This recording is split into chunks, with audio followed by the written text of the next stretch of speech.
Queridos hermanos, iniciamos hoy nuestra jornada, nuestro día, y hoy tenemos una gran celebración. Hoy nosotros celebramos a Santa Marta, Marta, María, Lázaro, los grandes amigos de Jesús. Entonces, ñandiga tu movilla de chapea. Añandico ya recota hoy, 30 de julio también, Día de los Amigos. Pero a veñan de ya esa mañana no imagina, y sobre todo desde el Evangelio. Allá vaya esa peñan de yaramba, esa voy que peñan de conasome, allá peñan de recoebe. Y aquí tenemos un lindo ejemplo de Marta. Dios sobre todo permanece en nosotros.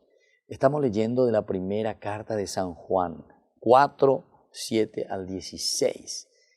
Amémonos, dice Juan, unos a otros, porque el amor viene de Dios. Vea el primer elemento, vea yo algunos. Si somos verdaderos amigos, ese amor que nosotros transmitimos a los demás, ese es un amor, ¿verdad?, de Dios que llega a los demás. Ella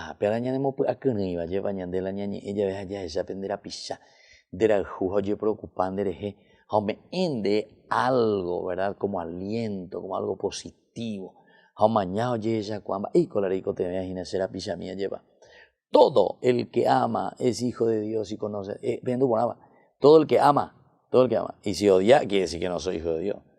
De aña membú sería. De aña membú sería en guaraní. De aña membú. Da, es hijo de Dios, hijo del diablo. A que vea. Ya gente pone a que vea. Todo el que ama es hijo de Dios. Y además te dice otra cosa importante. Y conoce a Dios. Conoce a Dios. Quiere decir que si nosotros somos aña membú, ¿verdad? Entonces no conocemos a Dios. Ñaña tendé que vea. Quien no ama no ha conocido a Dios, ya que Dios es amor. Eso pues sería contradictorio, ¿verdad? Que yo digo que yo le amo a Dios, que yo le quiero a Dios, que yo le conozco a Dios. Ande añas, ande argel. No, eso quiere decir que es un mentiroso. Dios ha demostrado que el amor que nos tiene enviando al mundo a su Hijo único para que vivamos gracias a Él. En esto consiste el amor.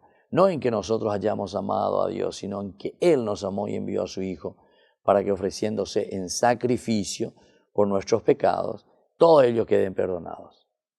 A Dios nunca lo ha visto nadie. Si nos amamos unos a otros, Dios permanece en nosotros y el amor de Dios ha llegado a su plenitud.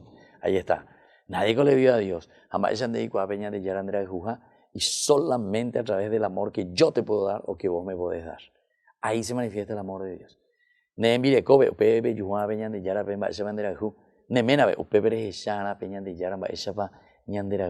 En tus hijos, y el hijo que tiene que ver que Dios le ama a través de ¿quién? De sus padres. Que la bendición de Dios descienda sobre cada uno de nosotros, el Padre y el Hijo y el Espíritu Santo. Amén.